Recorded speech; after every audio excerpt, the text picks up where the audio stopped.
አርስተ ዜና ዜና 1 ከ700 ዓመት ዓለም በፊት በትንቢተ ኢሳይያስና በትንቢተ ሚክያስ እንዲሁም ደግሞ በትንቢተ ዘካርያስ የተነበዩትን ትንቢቶችን እንመለከታለን። ዜና 2 የማርያምና የዮሴፍ ትውውቃቸውንና የነበረውን ቆይታቸውን እንመለከታለን። ዜና 3 የአይሁድ ንጉሥ የሄሮድስ ሕግና ሴራውን እናያለን። ዜና 4 ኢየሱስ ክርስቶስ በምን አይነት ሁኔታና በምን አይነት ቦታ እንደተወለደ እንመለከታለን። ዜና 5 የምስራቃውያን ጥበባቸውንና ለኢየሱስ ክርስቶስ ያበረከቱትን ስጦታቸውን እንመለከታለን። እኚህንና እነዚህን የመሳሰሉ ዜናዎች አሉ። እስከ ዜናዎቻችን ፍጻሜ አብራችሁን ቆዩ። አሁን ወደ ዝርዝር ሐሳቡ እናልፋለን። ዜና 1 ከ700 ዓመት ዓለም በፊት በትንቢተ ኢሳይያስና በትንቢተ ሚክያስ እንዲሁም ደግሞ በትንቢተ ዘካርያስ የተነበዩትን ትንቢቶችን እንመለከታለን። ለዝርዝሩ ብሩክ ገበባ በትንቢተ ሚክያስ ምዕራፍ 5 ከቁጥር 2 ጀምሮ ሲናገር እግዚአብሔር እንዲህ አለ። አንቺ በኤፍራታ ምድር የምትገኝ ቤተልሔም ሆይ ከይሁዳ ትናንሽ ከተሞች አንዷ ብትሆኝም እንኳ ከአንቺ አወጣጡ ከቀድሞ ጀምሮ ከዘላለም የሆነ የእስራኤልን ሕዝብ የሚመራ ገዢ ይወጣልኛል ብሎ ተናገረ። እንዲሁም ደግሞ በትንቢተ ኢሳይያስ ምዕራፍ 7 ከቁጥር 14 ላይም እነሆ ድንግል ትጸንሳለች፣ ወንድ ልጅም ትወልዳለች፣ ስሙንም አማኑኤል ብላ ትጠራዋለች ብሎም አለ። በዚያውም በተጨማሪ በምዕራፍ 9 ከቁጥር 1 ጀምሮ ነገር ግን ተጨንቃ ለነበረችው ጨለማ አይሆንም፣ በሞት ጥላ ሀገርም ለኖሩ ብርሃን ወጣላቸው፣ ሕዝቡንም አብዝተዋል፣ ደስታውንም ጨምረዋል፣ በመካር ደስ እንደሚላቸው ምርኮንም መልሰዋል፣ ሕፃን ተወልዶልናልና ወንድ ልጅም ተሰጥቶልናልና ብሎም ገልጸዋል። ከዚያውም በተጨማሪ በትንቢተ ዘካርያስ ምዕራፍ 9 ከቁጥር 9 አንቺ የጽዮን ልጅ ሆይ እጅግ ደስ ይበልሽ፣ አንቺ የኢየሩሳሌም ልጅ ሆይ እልል በይ፣ እነሆ ንጉሥሽ ጻድቅና አዳኝ ነው፣ ትሑትም ሆኖ በአህያይቱ ውርንጫይቱ ላይም ተቀምጦ ወደ አንቺ ይመጣል። ስለዚህም እኔ ሰረገሎችንም ከእስራኤል የጦር ፈረሰኞችንም ከኢየሩሳሌም አስወግዳለሁ፣ የጦር ቀስቶችንም እሰብራለሁ። ንጉሥሽ በሕዝቦች መካከል ሰላም እንዲኖር ያደርገዋል። ግዛቱ ከባህር እስከ ባህርና ከታላቁ ወንዝ ጀምሮ እስከ ዓለም ዳርቻ ይሆናል እያለም ዘግበዋል። ይህንን ያቀረብኩላችሁ እኔ ብሩክ ከበባ ከቤተልሔም ሀገር። ዜና 2 የማርያምና የዮሴፍ ትውውቃቸውንና የነበረውን ቆይታቸውን እንመለከታለን። ለዝርዝሩ ሐሳብ እንዳሻው ጴጥሮስ ከዛሬ 2018 ዓመተ ምህረት በፊት ናዝሬት በምትባል በገሊላ ከተማ ከዳዊት ወገን ለሆና ለዮሴፍ ታጭታ የነበረችው ድንግል ማርያም ነበረችው።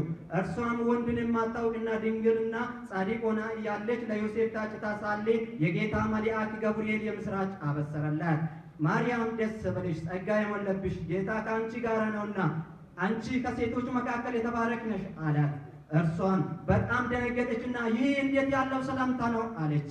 መልአኩም ማርያም ሆይ በእግዚአብሔር ፊት ጸጋ አግኝተሻል፣ አትፍሪ፣ እነሆ ትጸንሻለሽ፣ ወንድ ልጅንም ትወልጃለሽ፣ ስሙንም ኢየሱስ ትዪዋለሽ፣ የልዑል ልጅም ይባላል። ጌታ አምላክም የአባቱን ዳዊት ዙፋን ለዘላለም ይሰጠዋል አለ። እርሷም ወንድን ስለማላውቅ ይህ እንዴት ያለ ሊሆን ይችላል አለችው። መልአኩም መንፈስ ቅዱስ በአንቺ ላይ ይመጣል፣ የልዑል ኃይልም ይጸልሻል፣ ስለዚህ ደግሞ ከአንቺ የሚወለደው ቅዱስ የእግዚአብሔር ልጅ ይባላል። እነሆ መካን የተባለችው ኤልሳቤጥን በእርጅናዋ ወንድ ልጅን ጸንሳለች፣ ይህም 6ኛ ወርዋ ነው፣ ለእግዚአብሔር የሚያሰኘው ነገር የለውም አለው። እርሷም እነሆ የጌታ ባሪያ እንደ ቃል ይሁንልኝ አለችው። የኤልሳቤጥ ጽንስም የማርያምን ጽንስ ባየው ሰዓት ዘለለው፣ የጌታ ልጅ መሆኑንም አውቆ ነበረ። ነገር ግን በዚያም ጊዜ ዮሴፍ ጻድቅ ስለነበረ ማርያምንም በስውር ልተዋት አሰበ።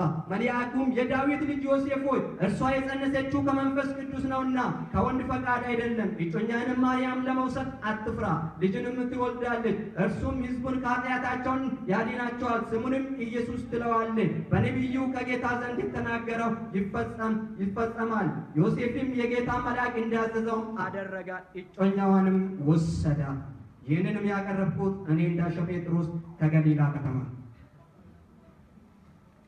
ዜና 3 የአይሁድ ንጉሥ የሄሮድስ ሕግና ሴራውን እንመለከታለን። ለዝርዝሩ ሐሳብ ብርቱካን እርሱሎ። በዚያ ጊዜ ያለው የአይሁድ ንጉሥ የሆነ ሄሮድስ የሚባል አንድ የአገር ገዢ ነበር። እርሱም ጨካኝና ርኅራኄ የሌለው ልበ ደንዳና ሰው ነበር። እንዲሁም እንደ ሀገሩ ስነ ስርዓትና ሕግ መሰረት ከእርሱ ሌላ ገዢ ወይም ንጉሥ እንደሌለና እንደማይኖር ሕግና ስርዓት ነበር። እርሱም ከዚህ ምክንያት የተነሳ በጣም ይቆጣጠር ነበር። በደንቡና በሕጉ መሰረት ለይሁዳ ምድርና በአውራጃው ላሉት ሀገራት ጠንካራ አዋጅ አወጣላቸው። አዋጁ የሕዝብ ቁጠራ ብዛቱን ለማወቅና በራሱ ስም ለማስተዳደር ነበር። ሆኖም ሳለ በዘመኑ ተሰሚነት ያለውና ከፍ ያለ ቦታ የሚሰጥ ከመሆኑ የተነሳ ከሕጉና ከስርዓቱ አንዳች ሳይታለፍ የሚናደድና የሚቆጣ እስከ ሞትም ድረስ የሚፈርድ አስቸጋሪ ጨካኝ መሪ መሆኑን አንዳንድ መረጃዎች ያመለክታሉ። ይህንን ያቀረብኩላቸው እኔ ብርቱካን እርሱሎ ከኢሬዲስ ቤተ መቅደስ።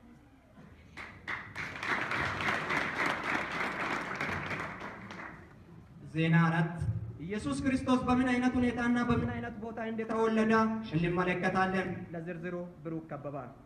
ከአይሁድ ገዢ በወጣው አዋጅ መሰረት ወደ ኢየሩሳሌም ከተማ ሊመዘገቡ ዮሴፍና ማርያም ሄደው በነበሩበት ወቅት የማርያም የመውለጃው ጊዜ ደርሰው ነበርና ከዚያውም እየተመለሱ ሳሉ በመንገድ ላይ ምጥ ይዟት ነበር። ሁለቱም እየተጨነቁ የማረፊያ ቦታ እየፈለጉ ዳና ቦታ በማጣታቸው የተነሳ የአንድ የበጎች ማደሪያ አግኝተው እዛው አርፈው ነበር። ከዚያውም የተባለው ሊፈጸም የተነበዩ ትንቢቶች ሆነው የዓለም ብርሃን የሆነው ኢየሱስ ክርስቶስ እዛው ተወለደ። እግዚአብሔር እዛው ተወለደ። በዚያውም ስፍራ ለሚገኙ ለመንጋ ጠባቂዎች ከጌታ መልአክ በኩል እግዚአብሔር ተገልጦላቸው በዙሪያቸውም ብርሃን አበራላቸው። እንዲህም አላቸው፣ ለሕዝብ ሁሉ የሚሆነውን ታላቅ የምስራች እነግራቸዋለሁ። እነሆ አትፍሩ፣ ዛሬ በዳዊት ከተማ መድኃኒት እርሱም ክርስቶስ የሆነው ተወልዶላችኋል። ይህም ምልክት እንዲሆንላችሁ ሕፃኑ በግርግም ተጠቅልሎ ከእናቱ ከማርያምና ከዮሴፍ ጋር ታገኛላችሁ። በተባለው መሰረት በፍጥነት ሄደው ተደንቀው በደስታ ሰገዱለት። ይህንን ያቀረብኩላችሁ እኔ ብሩክ ከበባ ከቤተልሔም ሀገር።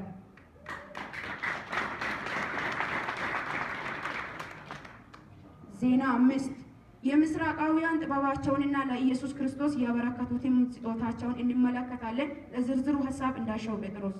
በዚያም ጊዜ ምስራቃውያን ኮከብን አይቶ ኢየሱስ ክርስቶስ እንደተወለደ ተረዱ። ያንንም ኮከብ እየተከተሉ ከምስራቅ ሀገር ወደ ኢየሩሳሌም መጡ። ኢየሩሳሌምም ደርሶ ሳሉ ኮከብቱን በመሃል ሲጠፋባቸው ወደ አይሁድ ንጉሥ አቀኑ። ቀርቦም የአይሁድ ንጉሥ የት ነው እያሉ ጠየቁ። ኮከቡንም አይተን ልንሰግድለት መጥተናል አሉ። ይህንንም በሰማ ጊዜ ንጉሡ ሄሮድስና የኢየሩሳሌም ሰዎች ሁሉ ደነገጡ። የካህናት አለቆችንና የሕግ መምህራንንም ሰብስቦ መሲህ ወዴት እንደሚወለድ ጠየቀው። እነርሱም በነቢዩ እንደተናገረው በይሁዳ ምድር በቤተልሔም ከተማ ሊሆን ይችላል አሉ። ከዚያም በኋላ ሄሮድስ የኮከብ ተመርማሪዎችንም በስውር ጠርቶ ሂዱና ኮከቡ የታየበትን በጥንቃቄ መርምራችሁ አውቃችሁ ከሰገዳችሁ በኋላ ወደ እኔ ተመልሳችሁ ኑ አላቸው።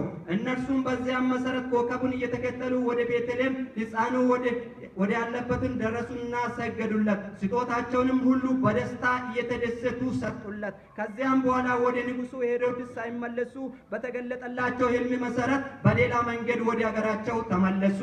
በዚያም ጊዜ የነበሩ የሕግና ስርዓት መሰረት የአይሁድ ንጉሥ ኢየሱስ ክርስቶስ በመወለዱ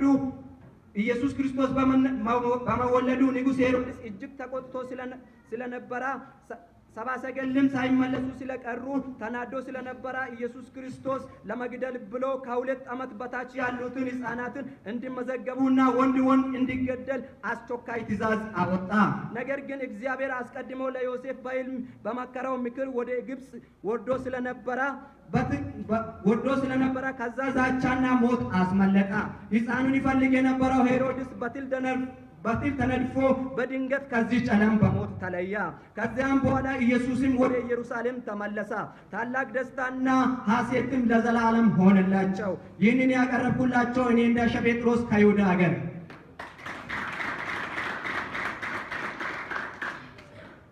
እስካሁን ስትከታተሉት የነበረው የዜና ፕሮግራማችን ይህን ይመስል ነበር። ዜናውን በዚሁ እያበቃን ዜናውን በመምራት እኔ እንዳሻው ጴጥሮስና እኔ ብሩክ ከበባ ነኝ። እንዲሁም ደግሞ ቴክኒኩን በመቆጣጠር ከብሩክ አበባ ጋራ በጋራ በመሆን ነው። በዓሉ የሰላምና የደስታ የሐሴትና የስኬት የፍቅርና የአንድነት የድልና የብልጽግና የበረከትና የሞገስ የበጎነትና የልግስና የምስጋናም ጭምር እንዲሆንላችሁ እንመኛለን። በድጋሜ እንላለን መልካም የልደት በዓል